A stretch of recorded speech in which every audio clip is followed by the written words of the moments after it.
What you're about to watch was a government secret for 50 years. It's the story of how the US accidentally dropped a fully armed hydrogen bomb on its own people, and how 3 of the 4 safety switches failed. Only one cheap switch prevented the apocalypse. This is the story told of pure luck. Starting the night, the US almost destroyed its own East Coast. Direct English script, high retention pace. January 24, 1961. A farmer in North Carolina looks up at the sky. He sees a ball of fire. Then he sees something falling into his muddy field. It isn't a meteor. It isn't a piece of plane wreckage. It is a hydrogen bomb. This weapon is 250 times more powerful than the bomb that destroyed Hiroshima. If it explodes, it will create a fireball 4 miles wide. It will vaporize everything within seconds.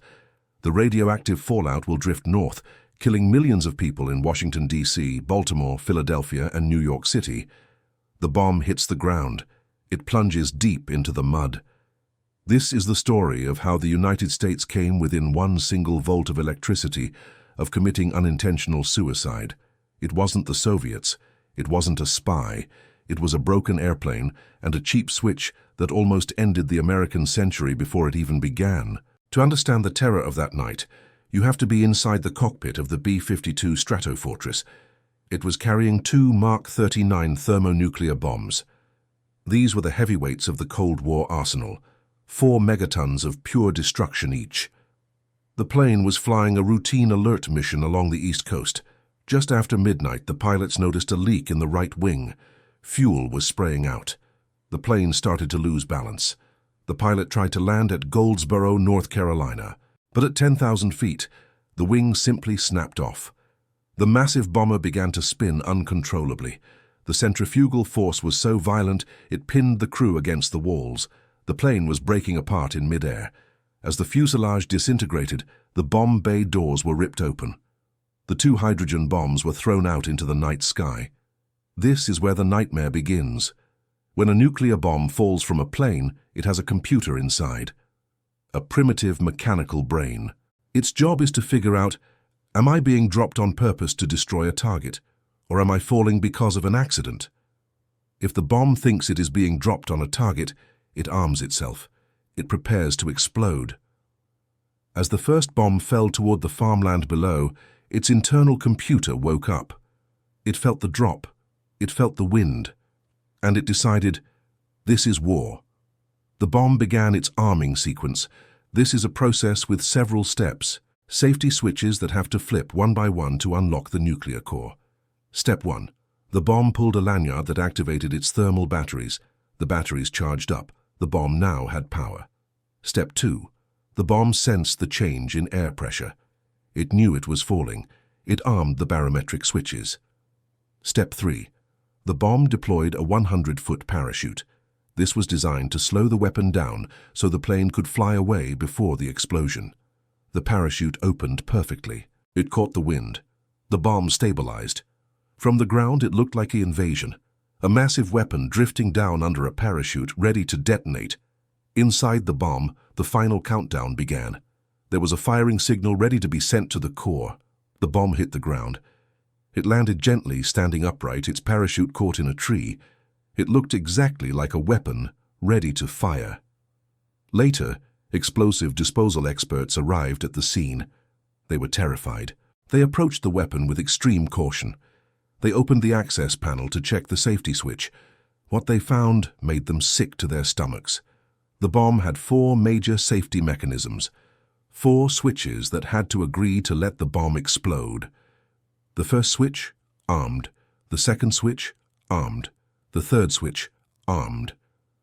The bomb had done everything it was designed to do. It had prepared itself for full detonation. It had ignored every safety protocol meant to distinguish an accident from an attack. There was only one switch left, the safe arm switch. A simple low-voltage toggle controlled by the pilot in the cockpit. When the plane broke apart, the signal to arm the bomb was sent through the wires. But that final switch, a small mechanical device worth maybe 50 cents, didn't flip. It held. Out of 4 million tons of TNT equivalent power, the only thing standing between North Carolina and total annihilation was one small piece of metal that decided not to break. Robert McNamara, the Secretary of Defense at the time, later read the classified report. He said, "By the slightest margin of chance, literally the failure of 2 wires to cross, a nuclear explosion was averted." But that was just the first bomb. What about the second one? The second bomb didn't deploy a parachute. It fell like a stone. It hit the mud at 700 miles per hour. It didn't land gently. It buried itself deep into the swampy earth. The impact was so violent, the bomb disintegrated. The pit, the uranium and plutonium core, shot into the ground like a bullet. The military spent weeks digging. They brought in heavy excavators. They dug a massive hole, 50 feet deep. But the ground in that part of North Carolina is soft and watery. The water table kept rising. The mud kept collapsing. They found pieces of the casing. They found the tail. But they couldn't find the secondary core, the part that creates the thermonuclear reaction. Eventually they realized they could never retrieve it safely. It had sunk too deep. So, the United States government did the only thing it could do. They bought the farm. Literally. They paid the farmer for his land, they put up a fence, and they left the uranium core of a hydrogen bomb buried in the dirt of North Carolina. It is still there today. If you drive past that field near Goldsboro, there is nothing to see, just trees and grass. But beneath the soil lies the radioactive heart of a monster. For decades, the government hid the severity of this accident. They said there was never any danger of an explosion. They said the safety mechanisms worked. They lied. Declassified documents from 1963, released only recently, reveal the truth. One engineer from the Sandia National Laboratories wrote a report about the incident. His conclusion was chilling. He wrote that the safety switches on those bombs were not reliable. He said that the fact the bomb didn't explode was not due to good design, but due to blind luck. Think about that. Blind luck. We trust technology. We trust that the people in charge have systems in place. We assume there are fail-safes upon fail-safes. But on January 24, 1961, the system failed. The technology betrayed its creators. The bomb did exactly what it was built to do. It tried to kill. If that one switch had short-circuited, if the wires had crossed, if the impact had jolted the mechanism just a millimeter to the right, the east coast of the United States would look very different today. There would be a crater where Goldsboro used to be. The radiation would have poisoned the crops and water for millions of Americans. History would have changed in a split second. We often look at the Cold War and fear the Soviets. We fear the enemy, but the most dangerous enemy that night wasn't Moscow. It was our own complexity. We built machines capable of destroying the world, and we put them on airplanes that sometimes fall out of the sky.